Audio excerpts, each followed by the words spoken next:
حضرت علی کہتے ہیں میں وظیفہ لگا رہا تھا اور وہ میرے نبی کا کلمہ پڑھ رہا تھا، وہ رسول اللہ کا کلمہ پڑھ رہا تھا۔ یہ مزاج، یہ نہیں کہ کافر۔ حضرت عمر نے گورنروں کو خط لکھے تھے کہ زبردستی کسی کو مسلمان نہیں کرنا، جہاں ان کی عبادت گاہیں بنی ہو گرانی نہیں، کوئی مندر کوئی گرجا ضائع نہیں کرنا۔ اسلام سب کو جینے کا موقع دیتا ہے، پر بے ایمانو، ظالموں، بدذاتوں، تمہیں یہ کہتا ہے کہ ہم تمہیں جینے کا موقع دیتے، تم بھی مسلمانوں کو جینے کا موقع دو۔ یہ جہاں بستے ہیں، جہاں رہتے ہیں، انہیں وہاں جینے کا موقع دو، انہیں بھی اللہ اکبر کہنے کا موقع دو، انہیں بھی قرآن پڑھنے کا موقع دو، انہیں بھی رسول اللہ پر درود پڑھنے کا موقع دو۔ ہمارے ملک میں عیسائی اپنی مرضی سے کھلے عام تبلیغ کرتے ہیں، یہاں تو چینل چلائے ہیں عیسائیوں نے۔ کسی مذہبی جماعت نے کبھی جلوس نکالا ہے کہ عیسائیوں کا چینل بند کرو؟ بولے نکلا ہے کہ نہیں نکلا؟ کتنے ظلم کی بات ہے۔ ہم جب غیر کو اتنا تحفظ دیتے، ہم نے دیکھا ہے، مجھے بیسیوں لوگوں نے عید پہ ٹیلی فون کیے کہ عیسائیوں کو قربانی کا گوشت دے لیں، مجبور ہیں جی، دروازے پہ آ گئے ہیں، ہمارے کام کاج کرتے ہیں۔ بیسیوں لوگ، عام آدمی کے دل میں ان کا اتنا جذبہ ہے، وہ مسائل کا بیان کرنے ایک علیحدہ بات، لیکن ہمارے دل کافر کے حق میں بھی نرم ہو جاتے۔ تم کس قدر زیادہ بے ایمان ہو اور کفر کس قدر زیادہ ذلیل ہو گیا ہے کہ مسلمان کے حق میں نرم ہوتا ہی نہیں۔ اور اس سے بڑے ذلیل وہ ہیں جو ان ذلیلوں کے سپورٹر ہیں، وہ کسی عرب ملک کے حکمران ہو یا کسی اور جگہ، وہ بڑے ذلیل ہیں جو ان ذلیلوں کے سپورٹر ہیں، جو برما کی بچیوں کے قتل پر اپنی حکومتیں چمکا رہے ہیں، انہیں شرم نہیں آتی۔ اس قدر مسلمان تڑپا ہے، لیکن ان بے غیرتوں کو ذرا ہوش نہیں آئی، اور یہ ان کے کماش، ان کے دلال جو ہر جگہ ان کی سپورٹ کر کے اپنی حکومتیں قائم کرتے ہیں، بے ایمانوں کو پتہ نہیں کہ کب ان پر اللہ کا عذاب اترے گا اور کس طرح ان کے پرخشے اڑیں گے۔ تمہیں اپنی ذلت اور رسوائی نظر نہیں آ رہی کہ زمین کس طرح تمہارے لیے تنگ ہو گئی ہے؟ اس سے زیادہ اور تمہاری رسوائی کیا ہوگی؟ ڈرو اللہ سے، اور یہ تو دنیا کا عذاب ہے۔ ان بطش ربک لشدید، میرا رب کہتا ہے قیامت تو قائم ہونے دے، اتنا سخت تیرے رب کی پکڑ ہے، اتنی کسی دوسرے کی ہو سکتی؟ یاد رکھیں اور تھوڑا احتیاط کریں۔ ہم سب لوگ بھی، جو ہم لوگ آدھی زبان بول کے بھی ان کی سپورٹ کرتے، اب شرم آنی چاہیے ہمیں ان حکومتوں کی سپورٹ کرتے جو مسلمانوں کی لاشوں کے اوپر حکومتیں قائم کرتے ہیں، شرم آنی چاہیے۔ بہرحال بات دور نکل جائے گی، اور میں اپنے مضمون پہ رہتا ہوں۔ اہل بیت کا پیار اگر سکھایا ہے تو جناب عمر نے سکھایا ہے رضی اللہ تعالی عنہ، امام حسن ملنے۔ آپ یقین کریں، میں جب اس واقعہ کو پڑھتا ہوں تو میرا دل جھوم جاتا ہے۔ میں کہتا ہوں یار، ڈاڈا ہونا اپنی جگہ پہ، عشق ہونا اپنی جگہ پہ، انسان کا باوقار ہونا اپنی جگہ، جہاں کھڑے ہونا تھا وہاں یہ کھڑے ہوتے تھے، اور جہاں جھکنا تھا وہاں یہ ان لوگوں میں اقبال نے کہا تھا تیری نگاہ ناز سے دونوں مراد پا گئے، عقل غیاب و جستجو، عشق حضور و اضطراب۔ جہاں اگر آیا ہے سامنے کیسر و کسرا تو عمر جیسا دلیر کوئی نہیں، اگر سامنے آیا ایران کا بادشاہ تو عمر جیسا تگڑا کوئی نہیں، اگر آیا ہے سامنے غسان کا بادشاہ تو عمر جیسا عادل کوئی نہیں، لیکن اگر علی کا بیٹا آیا ہے، اگر فاطمہ کے لال پارے آئے ہیں، تو پھر فاروق اعظم سے جیسا محب کوئی نہیں، پھر ان سے جیسا پیار کرنے والا کوئی نہیں۔ اندر بیٹھے ہیں جناب عمر، اندر تنہائی میں کچھ وزیروں سے گفتگو ہو رہی ہے، میٹنگیں جاری ہیں۔ آپ کے بیٹے ملنے آئے جناب عبداللہ ابن عمر، ابا جی ملنا ہے، بات ٹھہرو، بات کر رہا ہوں، کوئی نہ اندر آئے۔ صاحبزادہ باہر کھڑا ہے، تھوڑی دیر گزری تو امام حسن بھی آ گئے۔ کون آئے؟ آپ کو عجب ملے گا امام صاحب کا نام لینے سے، وہ سردار ہیں جنتیوں۔ کون آئے؟ سارے بولیے، امام حسن، تیری نسل پاک میں ہے بچہ بچہ نور کا، تو ہے نے نور تیرا سب گھرانہ۔ امام حسن آئے تو حضرت عبداللہ ابن عمر کو دروازے پہ کھڑے دیکھا، کہا امیر المومنین کہاں ہیں؟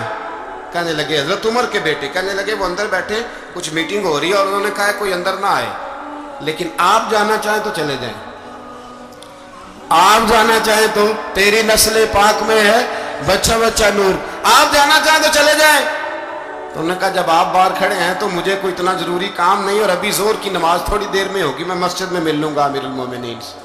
یہ بات کہہ کے امام حسن چلے گئے. یار اتنی بڑی بات نہیں تھی, اتنی بڑی بات نہیں تھی. وہ میرے استادوں کا بیٹا بھی آئے تو کہا ٹھیک ہے جی وہ سوئے ہوئے, تو کوئی غرض نہیں یار میں ٹھہر کے آ جاؤں گا, کوئی بڑی بات نہیں تھی. دیکھا جائے تو بڑی بات نہیں تھی, پر بات بہت بڑی تھی اس لیے کہ یہ خالی حسن نہیں, یہ حسن ابن علی ہے, یہ حضرت فاطمہ کے لخت جگر. حضرت عمر باہر نکلے, عبداللہ ابن عمر سے پوچھا کوئی آیا تو نہیں؟ تو کہا حضور امام حسن آئے تھے. تو کہا پھر شہزادے کو اندر کیوں نہیں بھیجا؟ کہا میں نے کہا تھا. وہ کہنے لگے اگر امیر المومنین مصروف ہیں تو میں ظہر میں مل لوں گا. حضرت عمر رونے لگے, فرمایا بیٹے تو نے اچھا نہیں کیا. پھر مسجد نہیں گئے, سیدھے امام حسن کے دروازے دستک دی. امام حسن باہر آئے, کہا شہزادے آئے تھے تو ملے کیوں نہیں؟ تو امام حسن کہنے لگے حضور آپ کا اپنا بیٹا دروازے پہ کھڑا تھا, آپ کا اپنا بیٹا دروازے پہ کھڑا تھا, اور منع بھی کیا تھا آپ نے تو میں زور میں مل لیتا. حضرت امام حسن فرماتے جوش جذبات میں جناب عمر نے سر سے پگڑی اتار دی, جوش جذبات میں. کہنے لگے حسن میرے بیٹے کا اور آپ کا کیا مقابلہ؟ کیا اس کی ماں کا نام فاطمہ الزہرا ہے؟ کیا اس کی نانی کا نام خدیجۃ الکبریٰ ہے؟ کیا اس کے نانے کا نام محمد مصطفیٰ ہے؟ آپ کا اور اس کا کیا مقابلہ؟ پھر رو پڑے اور کہنے لگے بیٹے میں مکے کے صحراؤں میں اونٹ چرایا کرتا تھا, یہ جو میرے سر پر عزت کے بال ہیں یہ تیرے نانے کے اگائے ہوئے. میں مکے کے خبردار شہزادے خبردار. او بھائی اہل بیت نبوت کے ادب کا رنگ اگر سکھایا ہے تو سیدنا عمر نے سکھایا ہے. حضرت عمر فاروق اتھارٹی ہے, اسلام کی اتھارٹی. یکم محرم حضرت عمر کی شہادت ہے. یہودی بول اٹھا, کافر بول اٹھا, اگر 6 مہینے عمر دنیا میں اور رہتے تو دنیا میں کوئی کافر موجود نہ ہوتا. 6 مہینے.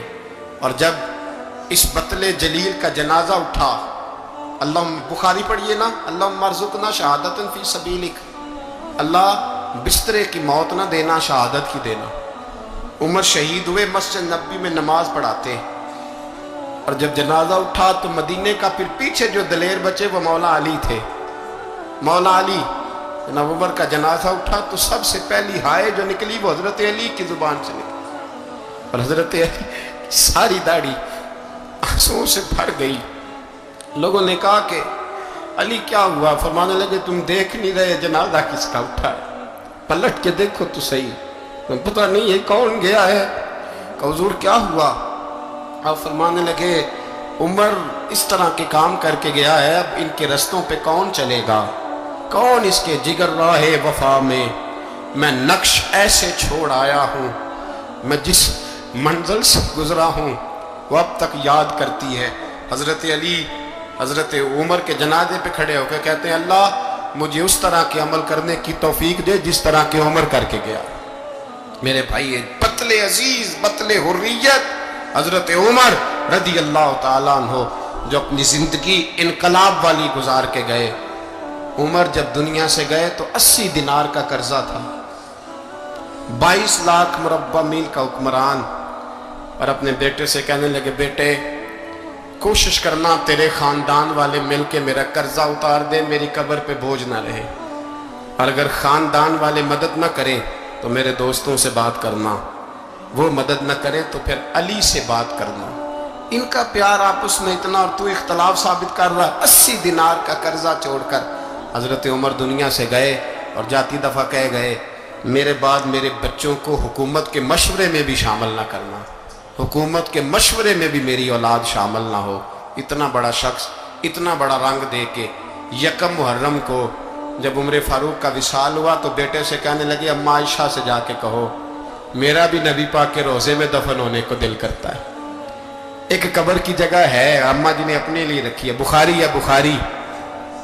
حضرت عائشہ کے پاس صاحبزادے گئے, کہنے لگے اماں جی عمر کو زخم لگ گیا ہے, حالت بڑی پریشانی والی ہے. وہ کہتے ہیں اگر اماں اجازت دیں. سید عائشہ رو پڑی, فرمانے لگی کہ وہ اپنی قبر کی جگہ تو نہیں نا کسی کو دیتا, پر عمر نے کمال ہی بڑا کیا, اسے کہو جاؤ گنبد خضرا میں قیامت تک جو مصطفیٰ پہ اور ابو بکر پہ سلام پڑے گا وہ تجھ پہ بھی سلام پڑھ کے جائے گا. جاؤ میں نے جگہ دی.